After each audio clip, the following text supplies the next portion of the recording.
every garden is magical in its own way.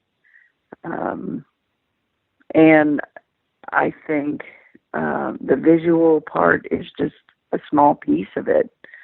Anybody who's spent time digging in the dirt, knows that there's that wonderful earthy smell, and there's the feel of different kinds of greenery, from spiky to soft. There's birds to listen to, and I don't know. I think being out in the yard is always magical. Sun on your back, and the smell after a rain, and all those things that we all know and enjoy. This couple certainly did.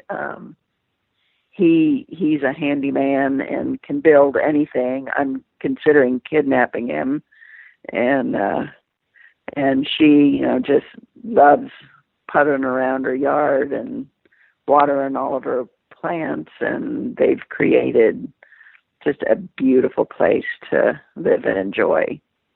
I think people have been gardening since they landed on Earth because, you got to eat, and that comes from gardens too.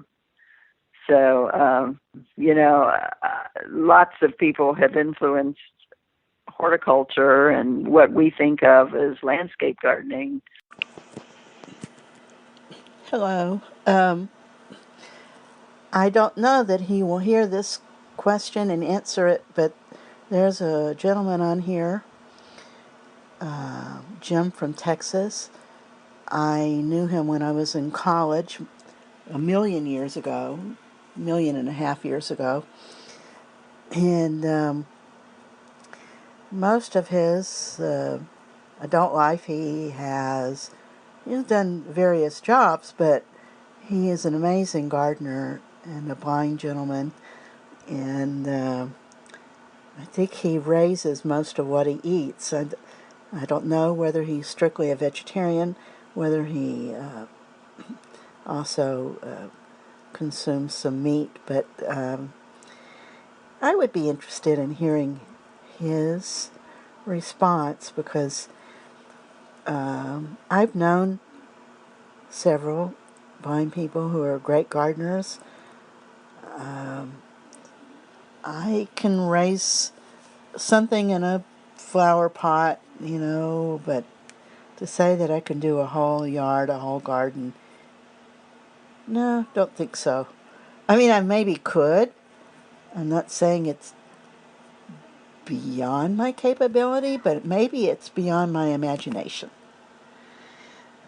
But I hope you hear from Jim, because he's an amazing guy, and he might have some good thoughts on this. Done. Hey, Ann, thanks for the compliments on the garden. And damn it, I didn't even have to pay you any money. That's amazing. Wow.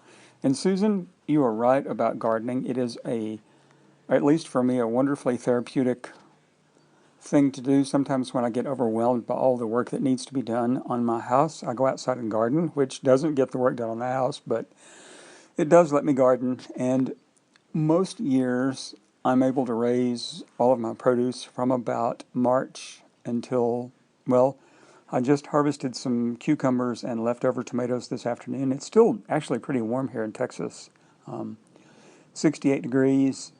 And every time I think, gosh, you're getting old and you need to really sell your house and you need to move into an apartment, I think, yeah, but there goes the garden and all that. But that's not necessarily true. I mean, as time goes on, I probably will do that, and I will get involved in community gardens because to me they're so important to have people have a space to grow things. And I'm pretty much a vegetable gardener, but there are people who do flowers and wonderful things that smell, and roses and things that are really fragrant. And so we don't have to eat everything we garden. It is nice. It's a good benefit because it saves money on groceries for the most part. Although one year I had $40 a piece tomatoes because the water bills were so high. But for the most part, it's really therapeutic. I think being outside is very therapeutic. I think that sometimes, especially blind people, tend to, and I do the same thing in the wintertime, especially. I tend to hibernate, um, and so it's really nice to be able to get out and garden. And this year, I'm hoping that I'll be able to have stuff right on through the growing season. Right now, I just planted spinach and lettuce and kale, and if the weather cooperates, I should have it pretty much through most of the year until it's time to start over. And I always look forward to the first part of the year, even though it's cold and gloomy and bleak and all that stuff, because around February 1st, I start all of my seeds indoors. Well, not all of them, but tomatoes and peppers and broccoli and that sort of stuff. And I start them indoors so they get a head start, because we seem to go from cold to damn hot here. We have a couple of seasons, and so to me, it's a good idea to get out there and do that. And then there's always my favorite celebration day, which is, I think it's the first Saturday in May, which is World Naked Gardening Day. And no, I don't do that because I don't want to scare my neighbors, but I think it's an intriguing idea. And if I lived maybe out of the city where I wouldn't have people yell and scream and run and hide inside when I did that, I might be willing to celebrate World Naked Gardening Day. But for those who do, it's a real interesting thing. And their webpage is wngd.org. So anybody who might be interested in checking it out. But I really do think it's very therapeutic. I double majored in psychology and horticulture and have always much more enjoyed the horticulture aspect of my degree than I did the psychology, although it was fun as well. But I guess I'm a grower at heart, and I always thought it would be really cool to work in a nursery, start a nursery. I've never been able to do that, but maybe one of these days. It's on my list of things to do before I croak. So hopefully I'll be able to spend some time working in a nursery. To me, it's real therapeutic to be around a lot of plants that, boost our atmosphere, that boost our environment, that smell good, that feel good, that taste good.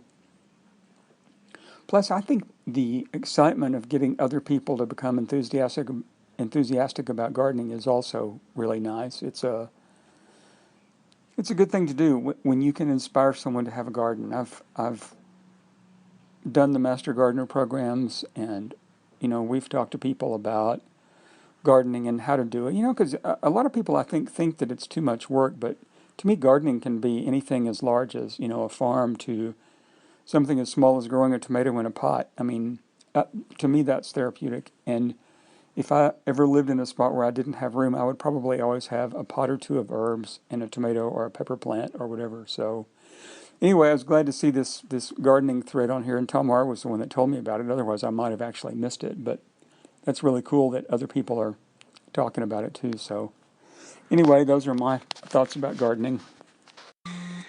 Good evening, Susan. This is a very excellent question. Because I respect nature. I've always respected nature. I love listening to the animals and birds outside. And I always, enjoyed gardening. Of course, I really had little experience with it. My mother actually had a garden when I was younger, and she introduced me to some of the plants, of course. And not far from where I live, there is a mill, a cider mill, that it's open to the public, of course, and, they'll show you how they make their cider, and everything they sell in this mill, including the cider and other products, like they have homemade cheese curds, homemade fudge, homemade, God, you name it. It's all homemade, and it's great to be there because it's a wonderful service there. And it's like you're in a country atmosphere. But back to what I was saying about the whole gardening and whole nature aspect. I've always appreciated, the beauty of nature being, wicked and whatnot. And because we respect nature. It's basically our Patreon.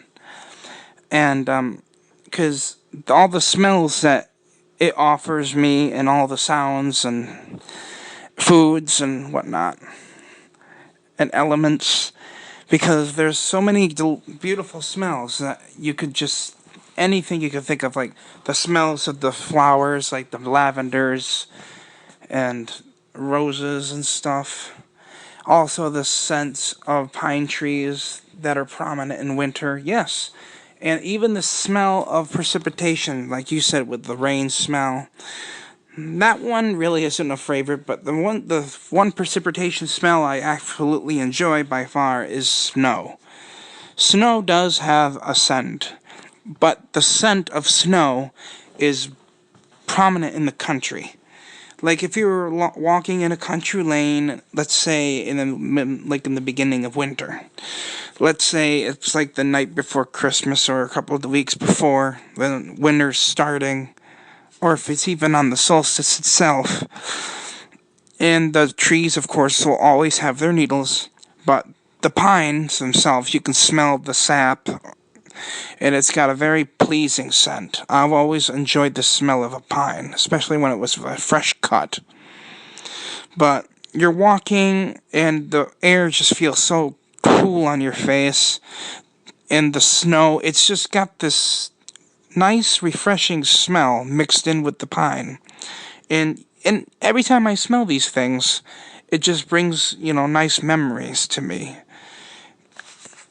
So, you do have a point on this post.